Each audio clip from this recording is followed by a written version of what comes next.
YouTube world, back at it once again. Instant Classic 8. I would say it's been a while since I've done this, but it has, well, maybe it's been a while since I've done this in this format. But I've been pretty active on the YouTube wrestling sphere for well more than a year. I've been a part of the No Longer Once in a Blue Moon show. It is myself, C-Dude9590, True Slayer, Nightmare Baller One, and a slew of co-hosts who drop in and drop out from show to show. We do a live show, at least every other week. Sometimes we do it every week, just depending on how many topics that to discuss. And we go over pretty much everything in pro wrestling. And hopefully all of you had a chance to check out the show. But if not, that's something I do have on my channel. You can go back. There's all the videos on there for at least a little bit of time that we've done it. We've been doing it longer. You can go to True Slayer's account if you want to see all of our shows. But obviously, if you haven't subscribed, put on your notifications so that way you know when these shows go live every other Tuesday night, 8 o'clock. And drop by and, we take questions and we have a good time. We have a really good chat. Feel free to join us. Speaking of that, we also have a Discord channel amongst us.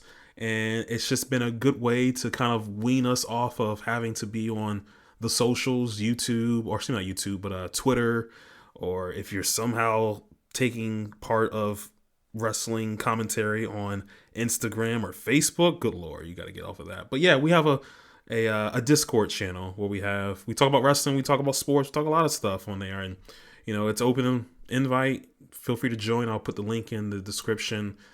Please come out and just have a good time. Enjoy some good banter for when we can't get on the videos throughout the week. Plenty of banter between, again, a slew of individuals who are in there for sure. I wanted to come on here. We don't have a show this week. We did one last week. We're coming back next week with our review and thoughts on Forbidden Door. And I'm sure there's going to be other news that are going to be dropping here soon. But I didn't want this week to go by without talking about, just because I didn't want stuff to kind of get old.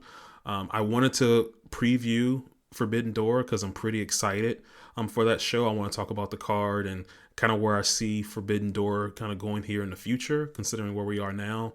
But the first thing I want to do was start off talking about New Japan. New Japan just had the G1 Climax that just wrapped up this past weekend.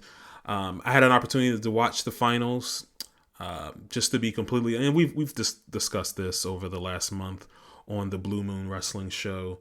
I am one who didn't watch a ton of the G1 this year. If you want me to be completely honest, it was really just watching a couple of guys here and there. Takeshita and Oiwa were pretty much the two that I was kind of keeping an eye out on. And I still watch some matches here and there from like Zack Sabre Jr. and whatnot and Tsuji, but it was really Takeshita, honestly, just kind of keeping up with him. And I feel like he had a strong G1. And if you ask me coming into this, did he have a chance to win the G1? I didn't think so. I know a lot of people were kind of hoping that he won, but I just thought that, AEW guy, he was there last year. He's going to come in and, have some good matches, have great matches with, damn near everyone he wrestles. But they're going to end up going with, one of the New Japan guys as, the person that wins the G1 and goes on to, wrestle Zack for at Wrestle Kingdom. And to my surprise, he got to the finals and it was Takeshita versus Evil. And, I definitely thought the way that the things were transpiring over the tournament that it was going to be Evil's and the crowd was really behind him. But Takeshita ended up winning, and Takeshita is going to go on to face Zack for the championship. And it does look like we might have a situation kind of like last year when Zack won and he challenged for the title a little bit earlier. I feel like that might be the case of what they're going to do. I think it would be solid to put that belt on Takeshita and then maybe get someone else in there to face him for the title. Who that may be, I have no clue. You can go with a couple guys for sure, but I think they're going to go that same route. I even think he called a shot where he was like online, where he was like, I would like to get the championship, sooner than later. So I think, maybe a King of Pro Wrestling or something like that. Maybe they'll do Zack versus Takeshita. Takeshita wins, and then he goes into the Dome and defends it against, whomever it may be. But again, I thought Takeshita's matches were great. This tournament was just, unfortunately, a lot of it was brought down from the House of Torture shenanigans. And man, like, I don't know, as someone who doesn't view, like, at this point, this is the least I've watched New Japan since I started to like really watch them back in, was that 2013 at Wrestle Kingdom 7. I watched a little bit of shows here and there, a handful of stuff before then, and it was really reading the Observer and reading about Tanahashi and Okada, and got me excited to be able to watch on Ustream Wrestle Kingdom 7. And from that time period through the golden years, and I was pretty locked in on New Japan. And the pandemic definitely hurt a little bit, but there's only so much that they could be able to do about that. They came out of the pandemic, they still had a strong roster that I wanted to be able to see. And since then, they've lost a lot of the top stars, whether it be leaving for other companies, leaving the company altogether just because they're old or something like that, retiring, whatever it may be. A lot of the top stars have left, and they've just kind of been left with a group of people that they haven't decided if they want to go with or not. But it seems like what they have decided to go with is more of this House of Torture stuff. And it's just been sad to see this happening. I feel like the heat that this has been getting, a lot of people have maybe compared it to the Death Riders of AEW, but I don't know. I feel like this might be a little bit worse. Just because I think the vibes of the company are down, and when it's constantly interference and ref bumps and just, again, shenanigans that are going on with this House of Torture, it's a little disheartening for sure. I know Nightmare Marquine made a video. I didn't get a chance to watch the whole thing, but it seems like him as a super New Japan guy, he just seems like not down in the dumps, but definitely a little bit disappointed with how things have turned out. And I could definitely see that. Again, I'm not like fully locked in, but I still watch the big shows. I watch Wrestle Kingdom, New Beginning, Dominion, Scourgeon, like all the big shows. Still check them out. But nothing has really like excited me for what's going on in New Japan. And again, I think it comes down to, Gato, but also the office, man. You can't take the blame off of Tanahashi or, whomever's making these decisions. But I feel like they have some guys in there that could be something. And if you treated them like they could potentially be something, maybe you'll get something out of it. And maybe you'll start to create. I feel like they have quote unquote stars, like these new guys within New Japan, but are they stars to the broader wrestling sphere where people who don't check out New Japan, whether that be WWE fans or AEW fans, I'm going to get into that here in a little bit, but they don't know what's going on. And I feel like a lot of these guys aren't able to break through that mold. And I just think it's because they haven't had an opportunity to be pushed. And that's really on the office of not trusting these young guys, these young stars. Just give them the ball and let's see what happens. Like, obviously everyone knows the story of them doing that with Okada. Okada comes back from excursion and they immediately strap him up for the belt, and they push him, and he turns out to be one of the best of all time. Now, granted, everyone's not going to be that for sure, but I think you have to take a chance for where things are at. Like, people were loving, it was a great story of Hiroki Goto winning the championship, but the fact that Hiroki Goto in 2025 has to win the championship in 2024, 2025, and you have all these other guys who are there who could be potential stars that you can be able to rely on for the next, 8-10 years or whatever. The fact that you're not taking chances on those guys it's a little disheartening. And the fact that they do have to rely on an outsider to win the G1, it's just like, again, Takeshita. I love Takeshita. It's cool to see him in New Japan and have all these contracts where he can go back and forth. But, he is kind of treated like an outsider. And when you look at the G1 final, like, those fans who they probably liked Takeshita. They didn't want the outsider to be able to win. They were going crazy for Evil. And I thought Evil should have won, honestly. But I don't know, man. It's just a little disheartening. And you want to see them do more. You want to see New Japan get to a better state than where they're at right now. What's going to happen going forward, man? I just think what they should have done the last couple of years before they got themselves into this situation when they had those stars is use those big stars to be able to build up some of these other guys. So that way, when those dudes leave, these other guys are ready for it. And I don't know, it just sucks to see. It really sucks to see as well the discourse behind New Japan, and like right now they're becoming a pawn in this stupid AEW versus WWE culture war that's online.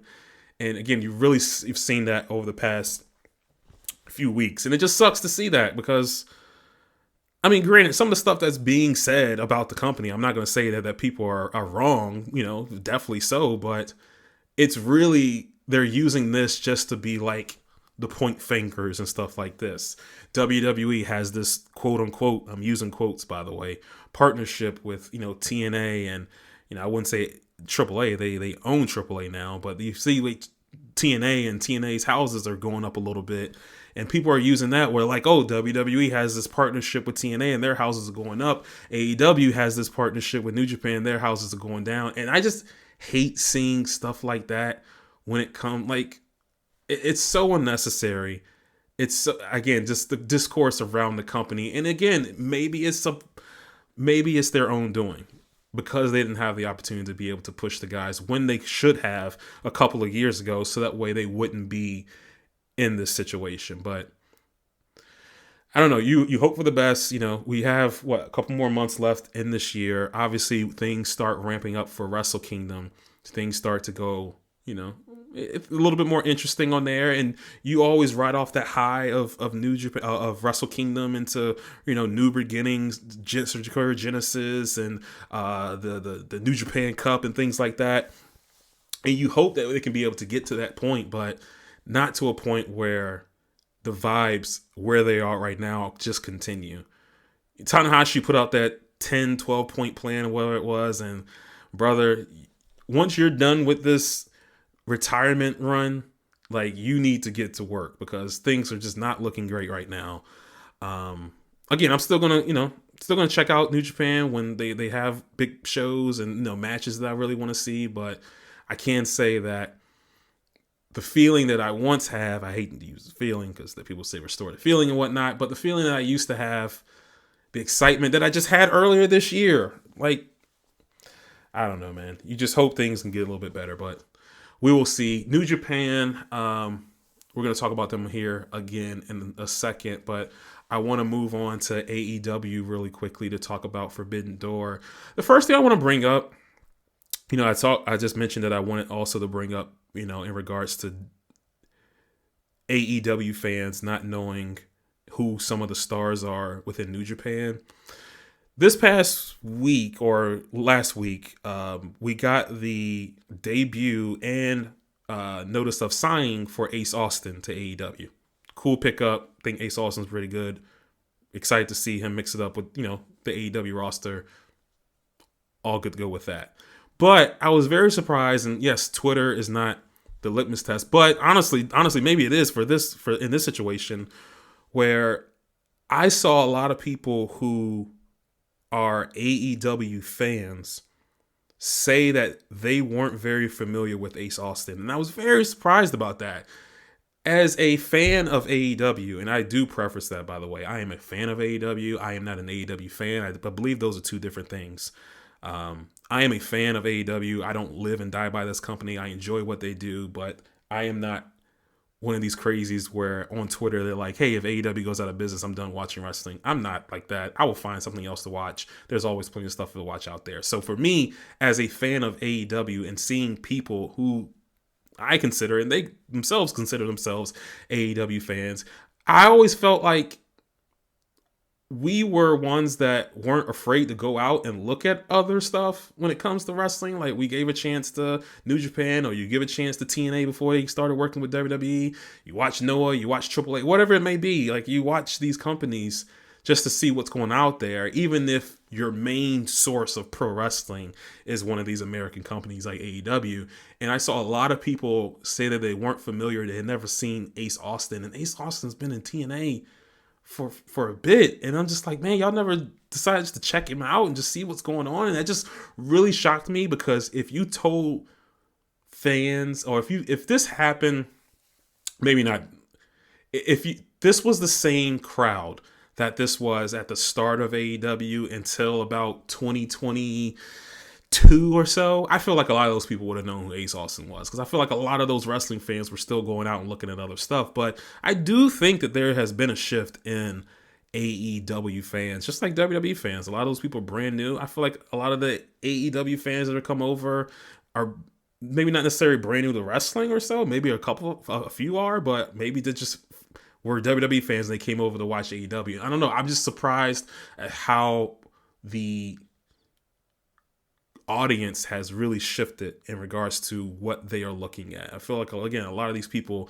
they live and die by AEW, and I really wish that they would go out and watch more stuff. Like AEW does partnerships with New Japan. You would hope that they're sitting there watching at least some of what's going on in New Japan this year. They had, Grand Slam Mexico earlier this year. You would hope people decided, hey, let me go check out just a standard CMLL show. I don't know. A lot of these fans are probably not doing that. A lot of them, again, are living, dying by AEW, which is their choice. That's fine, but it's just surprising to me to see that. Either way, Ace Austin, that's going to be cool to see. Forbidden Door is this weekend. More discourse on Twitter. When people see the card, a lot of people are like, well, you look at this card and, why did they still call it Forbidden Door? There's barely any New Japan people on there, and maybe they should just get rid of the concept. I'm like, okay, first off, New Japan Pro Wrestling does not want to get rid of the Forbidden Door because they are partners with AEW in regards to this. And I don't know if you've seen the business that Forbidden Door has done and is doing for this show coming up on Sunday. That check that they get, I think New Japan needs that check. So I don't think they want to get rid of this partnership or this franchise that is Forbidden Door anytime soon. Granted, yes, I would have liked to see more in regards to not just New Japan, but CMLL and Stardom. And then you want to see more in regards to the Forbidden Door. Granted, when Forbidden Door first started, I think we all had the fantasy of all these dream matches, AEW versus New Japan. I think everyone was into that. That first Forbidden Door show was put together because everyone got injured. It was just a disaster of them putting together the card. And it turned out, kid, I know you want to say differently, I think it's one of the best shows of all time. That pay-per-view is fantastic. I've watched it. I think I just watched one of the matches just not too long ago. Love that show.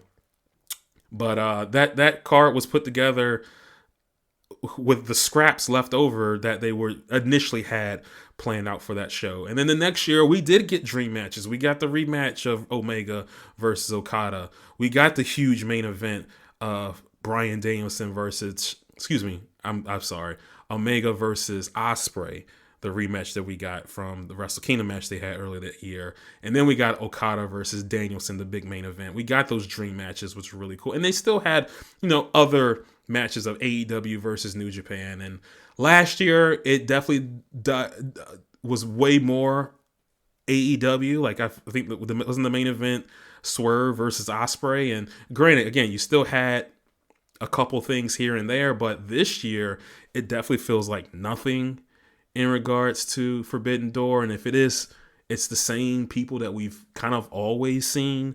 I don't know. I felt like, where's CMLL? Where's Stardom? And, granted, they still have the buy or the 0 hour to tell us what's going to be on there. And you hope they just throw a bunch of cool random matches with all those guys, CMLL, even if they're facing each other, CMLL versus CMLL, or I don't know. I want to be able to see more in regards to the promotions working together, especially when it comes to this show. But it's an AEW show. What do they want to do? They want to be able to promote this. Now, granted, the card looks awesome. I can't wait to go over it here. But you just wonder, is this franchise still valuable? And I think so, because even with last year's card not being as strong and it being a lot more AEW, this card, I mean, again, look at the business. They're going to do like 17,000 people in that building over in London. And I mean, that's really huge. And granted, it's London. They've gotten all in the past couple of years. So you have people who are used to going to an AEW show. And I don't know. I feel like there's still momentum behind Forbidden Door, especially if you can be able to get more of the guys, whether it be from New Japan or from CMLL. Again, it doesn't necessarily even have to be AEW versus those guys. Even if you put on a just a match of New Japan versus New Japan or CMLL, just to be able to showcase these guys. So hopefully these AEW fans will go out and watch something else. I don't know. That's what I'm hoping for. But again, this card is still pretty sick. I want to go through it here really quickly. We have Adam Cole. Get better, Adam Cole. We have Adam Copeland and Christian Cage versus Kip Sabian and Nick Wayne. Don't really care about this. I'm not super into the Edge and Christian, the Cope and Cage, reunion. I don't know. I don't really care. Maybe they'll have a better match. And also it is the opponents. Granted, Nick Wayne, big fan of his. If you didn't see his match at Supercard of Honor, definitely watch that. Kip Sabian's fine. I don't care. But I don't know. I just feel like this doesn't need to be on the show, right? Like this just feels, I don't know. The match will be fine. Kyle Fletcher, TNT title, Kyle Fletcher versus Hiromu Takahashi. Again, when it comes down, granted, maybe not. But I was going to say, again, when it comes to these AEW fans, Hiromu comes out last week on Dynamite and got nothing from that crowd. And granted, I'm sitting on my couch when I was like, oh, it's Hiromu. I didn't go crazy. I didn't pop for him or anything at all. And again, maybe that's people feel the same way, but I feel like a lot of those people didn't even know who Hiromu is. And that's crazy. But they're going to have a kick-ass match. Kyle Fletcher is, I said the whole thing about them, New Japan, just pulling the trigger and just going with somebody and just seeing what happens. I know they've been building him up, but I feel like Kyle Fletcher should be one of those guys for AEW where just, fuck it, man. Just go with somebody. I know we have a lineage and want to have these stories and stuff when it comes to the title, but sometimes you might just go with somebody and just throw the world title on them and just see what happens for a couple of months. I don't know. But either way, this match should be great. TBS title, 4-way, Mercedes versus Alex Windsor, Persephone, and somebody from Stardom. I'm not really sure who it's going to be. Cares? It's a 4-way. I'm sure to be fine. Mercedes is going to win. Tag team title match, Hurt Syndicate versus, it'll either be FTR or Brodito. We were just talking about this on Discord. So again, join Discord if you want to. I think FTR is going to win that match on Dynamite tomorrow. I would like for Bandito and Brody King to win, and for them to win the champion or win the titles. I just want the tag titles off of the Hurt Syndicate. I like that team, but they have not had great matches. And if you look at where the tag titles have stood for the last year or so, it has not been great. I feel like they have too many great tag teams to let titles like this just kind of go by where you don't have excellent matches. And I feel like they can be able to change that. So whoever wins between Brodito and FTR, I'm hoping that they beat Hurt Syndicate and we go on from there. I'm still kind of confused by this. The unified title, the continental title, the international title. I mean, it's a lot cool. He has 3 belts, but I don't make it make sense. Okada versus Swerve. This is a cool match. This is one of those matches that you don't think can happen, even though both guys are in the same company. Don't think that can happen, and when it happens, it's like, oh, that sounds cool. That's how it was a couple years ago when Hangman is cutting the promo in the ring, and all of a sudden Swerve comes out, and I was like, what? Hangman and Swerve? And it turns out to be one of the best rivalries in company history. So I don't know. It's cool to see that. I'm expecting an excellent match. I would assume Okada's was going to win. Toni Storm versus Athena. This would be great. I've somewhat enjoyed the build for this. Toni Storm my interest in her has become much more higher since the whole Mariah May stuff has been done with. I just was not into that at all. I like the matches between those two, but the story I just haven't cared about. But now she's been dealing with other people, Mercedes, and I just been very much into Toni Storm recently, and her work has gotten better as well. And with Athena's great, so I'm very looking forward to this. I would assume Toni Storm is going to win, but who knows? Maybe they just throw it on Athena. We'll see. The IWGP title match, Zack Sabre Jr. versus Nigel McGuinness. This should be awesome. I'm very excited for this. Those guys mixed it up a little bit in the Casino Battle Royale Gauntlet, whatever it's called, at last year's All In. And this is going to be really cool to see those guys. And both of them will get a crazy ovation. Hopefully Nigel can come out to fucking in the bushes. And yeah, I'm very much looking forward to that match. The world title match, Hangman Page versus MJF. This should be great. I don't know what way they're going to go. MJF has already used, I'm not going to use that word cash in. He's used his championship match. And I don't know. Is he just going to lose to Hangman? Hangman's already beat him earlier this year. I mean, is there a chance that they take the title off of Page? Maybe. I don't know. It's interesting. Like, I don't think this is as cut dry as people think it might be. Am I going to put money on MJF winning? Probably not, but at least put it in the ether that I think it's a possibility that it might happen. But maybe they just want to put Page over. I mean, Page has looked so much better as champion now than when he won back 2021. Like, he is, like, I love his character. I love the way he presents himself, the confidence that he has. And I don't know if you want to lose that, but I don't know what kind of story they're going to tell. So that's going to be very interesting. And then look at this ridiculous thing. Lights out steel cage match.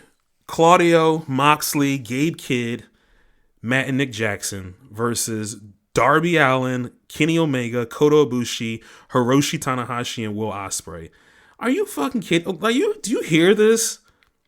This match is going to be ridiculous. I'm excited to see the cage. I would assume it's going to be a big cage that surrounds, like, I think a lot of the guys are going to have plenty of room to be able to work on the outside. You can't do, obviously, a standard AEW cage with 10 guys. Just no way. So I'm excited to see what the cage looks like. I'm excited to see the madness behind this as well, and what it leads to. But when this match, I think we all initially thought we were going to get Moxley versus Darby, and the fact that it's kind of transpired into this match is definitely going to be interesting. And yeah, I can't wait for this. This is going to be a great show. I'm very much looking forward to this. I have been to 3 pay-per-views this year, which is just insane. Revolution, Dynasty, and All In. I'm trying to make my way to Jersey for not Forbidden Door, that's this show here, Jersey for Full Gear. I would have loved to go on this show because this show is going to be fantastic. The crowd's going to be great. It's an afternoon show, so man, I can't wait for this. If you want to hear our review, come on to the Blue Moon Wrestling Show, True Slayer channel, my channel. We're streaming on Twitch as well. Trying to get out there, and again, we have a Discord down in the description. Join us. Let me know what you think. Until then, till next week, it's Glassgate. Peace.